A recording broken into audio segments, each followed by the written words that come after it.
Bem, a aula de hoje tematizará o texto A Literatura Comparada no Brasil, da professora da Universidade Federal do Rio Grande do Sul, Gilda Neves da Silva Bittencourt. Esse texto faz parte da nossa bibliografia e ele é, na verdade, as falas sobre a abertura e a consolidação dos estudos, de literatura comparada em nosso país. Quais foram as entradas, os momentos iniciais, o que pode ser dito no momento de consolidação até o surgimento da Associação Brasileira de Literatura Comparada com a presidente Tânia Carvalhal, certo? Bem, de imediato, a autora Gilda Neves da Silva Bittencourt vai nos falar que os estudos de literatura comparada no Brasil não podem ser dissociados, dos próprios estudos da literatura brasileira e principalmente da atividade crítica em que é desenvolvido o tema do romantismo brasileiro, Essa perspectiva sobre a nacionalidade nos faz ir atrás de demais comparações para o entendimento da nossa própria formação da literatura como evento nacional. Então, a busca por uma definição de literatura brasileira nos leva a uma atividade comparativista, tá? Muito antes mesmo, de se instituir entre nós essa noção de literatura comparada, ainda no século XIX, já havia sim uma prática espontânea dessa atividade comparativista, E aí ela cita como exemplo o próprio Tobias Barreto, com traços de literatura comparada do século XIX. O Tobias Barreto, em verdade, ele considerava que a literatura comparada ela só podia existir nas nações cultas, porque somente obras capazes de resistir ao confronto severo dos intercâmbios culturais é que estariam dentro dessas nações cultas. Então, nesse enfrentamento comparatista, o ideal da criação de um valor universal superior por meio da cultura, é que colocaria esse confrontamento como algo possível, E assim o próprio Tobias Barreto elegeu a literatura alemã como aquela que é o centro, das suas operações e tendo uma superioridade sobre as demais literaturas. Obviamente aí nós observamos já de imediato, um preconceito sobre as literaturas de países periféricos como o Brasil, uma ideia de dependência, de filiação, de cópia mesmo, é aí aclimatada, E isso acontece por parte de críticos brasileiros do século XIX, a maior parte deles que buscam uma filiação segura, capaz de confirmar o status literário dos autores nacionais, adotando-se sempre o referencial europeu como padrão de avaliação, e alastrando ainda mais, esse eurocentrismo, como motivo de superioridade cultural. Bem, tem um nome, que vai buscar deslocar essa perspectiva tradicional, que é o do João Ribeiro, que vai começar a compreender a literatura comparada como uma atividade de crítica histórica, demarcada por condições e circunstâncias acidentais. E ele também começa a criar relações entre o extrato culto, a literatura erudita, e o extrato espontâneo, que é a literatura popular, né? Ou seja, ele já faz um breve deslocamento, né, sobre essa ideia da filiação passiva, né? Um outro crítico também que podemos citar, o Otto Maria Karpschau, ele também tem um projeto, né, que é a história da literatura ocidental, né, em que ele observa que, por meio da universalização do conhecimento e da totalização de fenômenos através do seu interrelacionamento, nós podemos chegar a uma atividade comparativa em que ficam explícitos aí parentescos, afinidades e convenções, elementos que são comuns a várias literaturas, né? E dentro da sua história da literatura ocidental, buscava-se sempre uma análise estilístico-sociológica a fim de provar realmente essas coincidências entre as obras. O Eugênio Gomes, outro crítico, né, ele vai rastrear as fontes da obra de Machado de Assis, buscando influências inglesas, né? Mas ele vai além desses termos de contato, por meio da coincidência com autores ingleses. Ele também vai investigar as modificações e as adaptações introduzidas pelo autor Machado, né? E o que se refuta aí inicialmente é aquela discussão, aquela acusação que foi feita por Silvio Romero, né, ao falar que a obra de Machado era uma imitação das obras de Swift ou Sterne, né? O Augusto Meyer, né, ele também vai se dedicar às pesquisas de fontes. No entanto, o que ele quer mais provar, que o mais importante não é mostrar filiação passiva, e sim destacar as divergências, as ultrapassagens criativas, né, que nos levam a uma riqueza maior, né, para a atuação da literatura nacional, né, como um modo de revitalizar o sistema literário, né? Bem, se a gente for falar de algumas datas, né, se a gente for demarcar algumas datas aí interessantes para a consolidação da literatura comparada, né, a gente pode dizer que a introdução da literatura comparada na Universidade Brasileira se deu ainda na década de 1930, né, com a fundação da Faculdade Paulista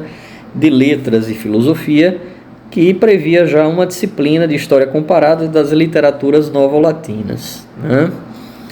Nos anos de 1940, vai aparecer pela primeira vez a cadeira de Literatura Comparada na Faculdade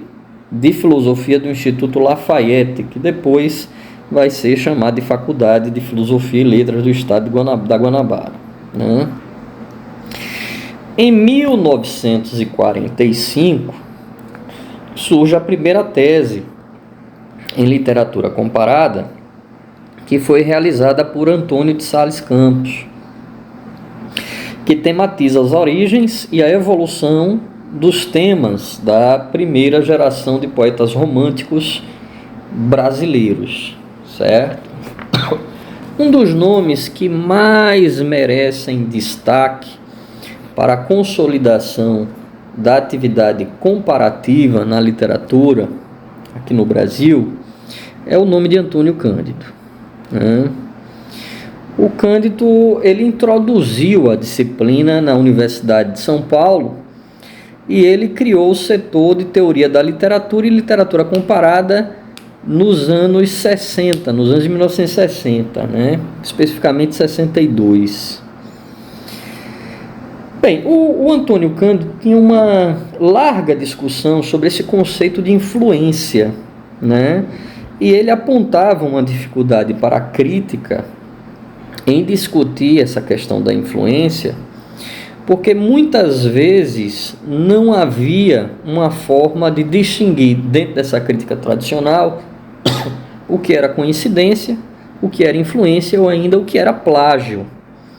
né? Então, muitas vezes observava-se aí uma transposição que era direta, mal assimilada, de modo a permanecer na obra uma espécie de um corpo estranho, né, que não demonstrava realmente vamos dizer assim, um grande salto, né, na técnica literária. Agora, por outro lado também, muitas vezes essa transposição poderia adquirir um significado orgânico, perdendo até mesmo o caráter de empréstimo, já que era assimilada como elemento próprio e se constituía como um novo conjunto íntegro dentro da obra, né? Então essa influência, né, ela pode ser uma demonstração que coloca a obra num estado de estranheza ou uma assimilação de modo a fazer com que essa obra realmente, dentro da sua perspectiva, possa ter mais valor. O que preocupa, na verdade, o crítico Antônio Cândido é, sobretudo, o modo de absorção, de transformação e de afastamento dos modelos europeus, né? Então, se você absorve sem que isso possa, evidentemente, estar condizente, né, com a forma em que você edifica a nacionalidade ou a forma com que você observa os fenômenos que condizem com a realidade nacional, né? Se isso fica estranho, então isso é mal assimilado. Agora, se isso vem reconstruído, reconduzido, criativamente assimilado, então isso fica mais condizente, né? E daí é que se cria, né, a ideia da dialética, do localismo e do cosmopolitismo, em que o dado local se refere muito mais à substância da expressão artística, e o dado do cosmopolitismo está mais como uma herança da tradição europeia, que se dá pela forma da expressão. Vai ser muito, mas muito intenso o trabalho do crítico Antônio Cândido nessa linha da discussão da nacionalidade e também na absorção dos modelos europeus. Mas há também uma outra linha de trabalho em que há um determinado investimento do Antônio Cândido, que é dentro das relações, né, de inserção da literatura brasileira no contexto latino-americano, né? É importante notar que o Antônio Cândido, ele reconhece que essa inserção, né, da literatura brasileira em meio ao contexto latino-americano se faz por meio de uma união entre as nações que nos fortalece como um conjunto onde se pode coexistir ideias harmônicas e contrastantes também, né? E desse modo, né, vai ficar superada também aquela questão da visão colonizada da crítica, né? E essas dicotomias, elas se perdem, centro, periferia, colonizador, colonizado, por uma situação de equilíbrio que é continental, né? Então, quando se propõe o entendimento, né, das Américas periféricas, os países colonizados, né, e que não entraram na escala de desenvolvimento, considerados de países desenvolvidos, né, mas em desenvolvimento, Então se tem aí a possibilidade, né, de também retratar no modelo literário uma urgência que é política também. Bem, vai ser muito comum, né, dentre os trabalhos desenvolvidos pouco antes da formação da Associação Brasileira de Literatura Comparada, né, o registro de transformações e diferenças no confronto da literatura brasileira com a europeia, né, que passam a contrariar uma noção tradicional de influência que é de origem francesa, né, e que encara essa influência como se fosse débito, como se fosse filiação passiva, né, dentro de uma perspectiva que é etnocêntrica e que privilegia a obra primeira e que considera somente a direção unilateral do original à cópia, né? Então, a discussão aqui ela vai interromper, dentro da atividade comparativista, né, essa visão etnocêntrica, principalmente da escola francesa, né, que considera a influência como superior, né, àqueles que aquelas obras derivadas, ou seja, as derivações, as cópias, assim entendidas como cópias, né, elas seriam obras secundárias, né, dentro desse critério valorativo. Bem, a gente pode dizer que com o conjunto desses trabalhos, né, houve o crescimento da literatura comparada e houve uma progressiva institucionalização até ocorrer em Porto Alegre o primeiro seminário latino-americano de literatura comparada e a partir daí a criação da Associação Brasileira de Literatura Comparada com a sua primeira presidente, a professora Tânia Franco Carvalhal, da Universidade Federal do Rio Grande do Sul, né? Então, o nascimento, né, dessa associação, ela é resultado, né, de um processo de consolidação das reflexões sobre as relações interliterárias que já haviam, né, criado uma massa crítica consistente para, a partir daí, desenvolver ainda mais as práticas comparativas com um critério crítico cada vez mais consistente e multidimensional.